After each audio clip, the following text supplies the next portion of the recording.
Everybody, welcome back to the channel. In this video, I am going over my Draftkings and Fanduel NFL DFS Week 6 final look picks. We have a pretty good slate of games. There are a lot of injuries, so you might see a lot of popular players. But in cash games, I'd say you probably want to eat most of them. We'll go through them, discuss some of the best plays at each position, like we always do. Let's get started. As always, if you enjoy the content, appreciate it. Hit the like button for me. Subscribe if you haven't already. Check out Twitter to stay connected. We'll be placing a lot of bets and for DFS just to get ourselves ready for NBA starting on Tuesday. Just have a great weekend. Build some bankroll up for that. You can check out the website if you want to join us, dfsprocess.net. Get your passes there. Starting off with the quarterback plays this week, it's a pretty clear cut, I'd say, for both sites. There's only a handful of quarterbacks, like 6 or 7, that really look appealing personally. I've got a couple of top-end plays. If you're looking to get to any top-end quarterback, you might as well get to the highest total game on the slate, the one where we saw the best game ever in NFL history last year, with both quarterbacks going back and forth, having monstrous games. Josh Allen is going for some revenge against the Chiefs. He's going to play with a lot of aggressiveness and look to just kind of get some revenge from his last year's very disappointing loss. And he hasn't missed a beat at all this fantasy season. So he's also going to have McKenzie back and Dawson Knox back just to get a couple more weapons for him. Patrick Mahomes on the other side is for one of the few times he's been an underdog at home, plus 2.5 right now. It's going to be a close game. It's going to be high scoring. So you can get to both quarterbacks. I like Josh Allen more just with the rushing upside that'll give you. Mid-range plays, Tom Brady against the Steelers. Steelers secondary is very banged up, and Tom Brady is having most of his weapons back. He's had them back. Looks like Brate might return. Just Antonio Brown probably won't play. Or not Antonio Brown. Julio Jones probably won't play. But we'll see. But he still has Evans and Godwin. Both guys looked pretty good last week. Brady played well for about 3 quarters. And then in the fourth quarter, somehow, basically after the second half, Atlanta kind of slowed down the Bucs offense a lot. But the Steelers defense is super banged up. They're missing Mika Fitzpatrick and a couple of other pieces in that defense. So it's an even easier matchup for Tom Brady. Aaron Rodgers against the Jets. He's at home. He hasn't had a crazy great game yet. They've been relying on some running backs, and Rodgers hasn't had to do too much with his arm. Although last week they probably needed him to do some more with his arm because of the fact that they did nothing in the second half. They scored, I think, 3 points, and then they lost in London to the Giants. And then the value pick that I like on both sites, especially on Draftkings Fanduel, he's pretty expensive, would be Geno Smith, just because of how he's looked, the price tag on him, the quarterback or the weapons that he has to pair with him in Tyler Lockett, who's questionable, but I think you'll be able to give it a go. Metcalf, and then even the running back, Kenneth Walker, is a good guy to pair if you wanted to stack up Seattle a little bit. Running back plays, top end would be Nick Chubb against the Patriots. There are a bunch of values this week at the running back position, so I'm not really thinking you have to pay up at running back, because it would be a good idea for tournaments to do something like paying up for running backs, because you have 3 or 4 guys at the bottom, which a lot of people will try to get to in cash games, and personally I will try to get to them too, just because they'll free up a lot of salary. But at the top end, if I had to narrow it down, it would be Nick Chubb and Saquon Barkley. Both have pretty good matchups. Both have done very well this year, carrying their teams. Mid-range would be Leonard Fournette. He had like 10 catches last week, been involved in the passing game, even though he is not as getting as much snaps as he did last year. He's still getting the bulk of them. Alvin Kamara looked good in his return, and Dalton is going to be the quarterback once again this week, so he's had a pretty good connection with Kamara. Just Dalton will throw a little bit more dump offs instead of Winston, who's always going for that home run ball. And then Rodmore Stevenson. This is a little bit contingent on Damian Harris not playing, but if he is not able to play, he's currently questionable. If he's out, then Stevenson will be one of the better values and one of the better running back options. We also have Kenneth Walker, who's going to get most of the carries, if not like 80%, 90% of them, against Arizona, with Rashad Penny out for the season. And Eno Benjamin, Connor's just been ruled out a few hours ago. Darrell Williams has been ruled out. So they're going to be left with Eno Benjamin to carry the load against Seattle, which is one of the worst run defenses in football so far this year. And he can also catch a lot of passes. He played pretty well in last week, getting more work when James Conner went out of the game. And then we just got this news a couple of hours ago. Darrell Henderson now looks like a very good option against Carolina, especially he's cheap on both sites, but on FanDuel he's like $5,700. Super appealing option there, with Stevenson's like $75 there, so might get a Henderson instead. Cam Akers is out this week, personal reasons, and the coach, Sean McVay, was saying that they're trying to work things out with him, so we'll see if this is an extended absence. If so, you might think about picking up Darrell Henderson. Wide receiver plays, top end will be Justin Jefferson for me against Miami. He's only a few hundred more than like Diggs. Still love Diggs given the matchup and given the opponent, but Jefferson against Miami, he's put up back-to-back, I think 13 catch games, putting up north of 30 fantasy points, or opportunities to put up well over north of 30 fantasy points, and hasn't even gotten to the end zone the last few weeks, so that's going to happen against Miami's bad pass defense, and Miami's down a few quarterbacks. Bridgewater's going to be the backup this week, and Tua's already been ruled out.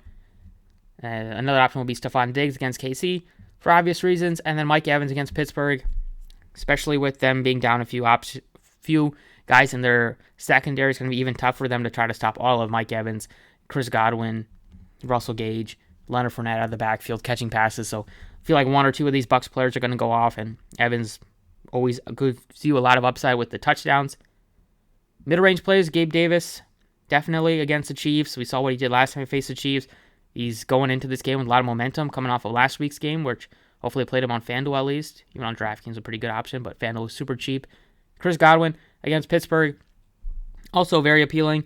I'd say if you wanted to get to another Bucs receiver, he's cheaper than Mike Evans. He's just a good guy that runs about slants and short, mostly like mid-range yardage plays, can get you some good yards after the catch opportunities. Not really just like a deep play threat, but he's going to get a lot of targets, a lot of mid-range, 10 to 20-yard receptions, and then can take some for some longer if he gets some open space there. But he's also going to be the second most heavily targeted guy in the red zone. Hasn't really gotten to the end zone at all this year yet, but that's going to come. He's missed some time, and he's coming off of a very bad injury. Value picks, Tyler Lockett against Arizona. He looks appealing just with how he's looked with Geno Smith. Has put up mid-range fantasy for most of the seasons, mid-range in terms of points, teens, and then last week broke out with 30 with 2 touchdowns, and he had a 40-plus yarder. Chris Olave he's had some good things going with Andy Dalton. It doesn't look like Thomas is going to play. See if he's been ruled out or not. But also Jarvis Landry's not been practicing, so it doesn't look like, they've been ruled out. So once again, you're not having Michael Thomas. You're not going to have Jarvis Landry. So Chris Olave is going to get a lot of the targets. He's been a great option in red zone situations, touchdowns in 2 straight weeks. More value picks would be Romeo Doubs against the Jets. $4,800 on DraftKings, super appealing if you wanted to get to a guy below 5K. And then Rondell Moore, he responded by playing 92% of snaps last week, and he had 8 targets, 7 receptions. He's only 42 on DraftKings. If you needed a cheap receiver, he and Dobbs would be my 2 favorites. Probably like Rondell Moore a little bit more given the matchup. I mean, Dobbs has a good matchup too, but more. In fact, this is like the last week before Hopkins comes back, so this is an opportunity to get a few more targets. Tight end plays. Travis Kelce against Buffalo. He's been crazy great game. Pretty unbelievable to see that he had 4 touchdowns last week with only 25 receiving yards. But that happened. Always going to do crazy things for the Chiefs. Mark Andrews also up there, but if you're paying up, it's going to be for Travis Kelce for me. Andrews be like a nice tournament option. Mid-range, you have Ertz, Higbee. Those guys been dominating targets. And then George Kittle, he's very appealing based on the price tag, I'd say, on FanDuel. He's cheaper than a bunch of guys that he shouldn't be cheaper than. He's like 57. Gets a great matchup against Atlanta, so he would be a good option on FanDuel. And then value picks would be Dawson Knox on both sides. He's coming back from injury. Hasn't really got any things going yet in the couple games that he has played. But we know he got that extension. He's going to be there for a while. He's coming off of a great season where he had some great, especially in the second half, just touchdown opportunities and got into the end zone and had some good games with a lot of catches and had some good yardage games, and it hasn't happened yet this year. But now that he's hopefully fully healthy, I think there's a great chance he can at least get into the end zone against the Chiefs with how many points should be scored. If that happens, be one of the better tight end values. And then defensive plays, the Bucs against Kenny Pickett, who's thrown 4 interceptions already, 0 touchdowns, getting a tough matchup against the Bucs defense. They're not going to be able to run the ball against that defense, so if they need Pickett to throw the ball, the Bucs should be all over him. 49ers again against Atlanta. That 49ers defense is super scary, one of the top 5 in the NFL. They got good pass rushers, good cornerbacks.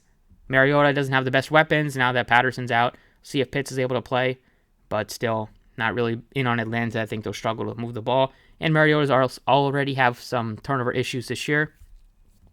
Mid-range plays would be the Vikings against basically a third-string quarterback. It looks like Teddy Bridgewater is going to be backing up the Miami quarterback this week, so Vikings can get on him, maybe force some interceptions, defensive fumble recovery.